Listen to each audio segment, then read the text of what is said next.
la voie des migrants par la route. Et là, tous les arnaqueurs qui nous avaient... Et même dans leur pays, on leur a dit, nous rentrons en soirée vers 17 h.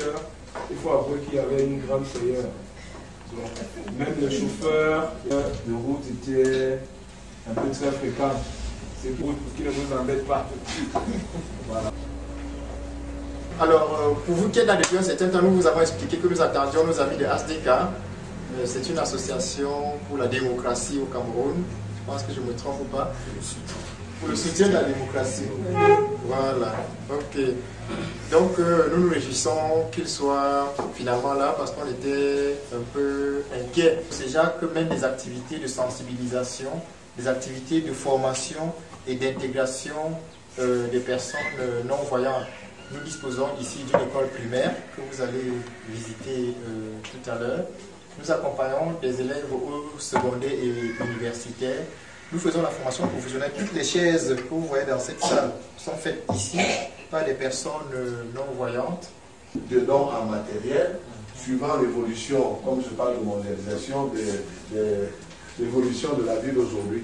Voilà les deux points qui nous ont amenés à venir. On va continuer et que sera bénéfique pour tout le monde. Merci. Merci. Donc, M. Abelin, et qui essaie de nous aider, M. Luis qui est de nationalité portugaise, qui essaie de nous aider dans la collaboration avec les autres centres et autres organismes, n'est-ce pas, qui ne sont pas du Cameroun, pour pouvoir permettre à notre action de clore. Vraiment décerner un prix à la personne physique ou morale qui aura le plus œuvré pour la promotion et le respect des droits des personnes handicapées, offert par AESONEL.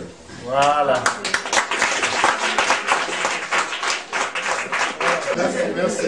Je dis que l'ASDK, dont j'ai la lourde charge de diriger, se veut proche, n'est-ce pas, des populations et de la jeunesse en particulier.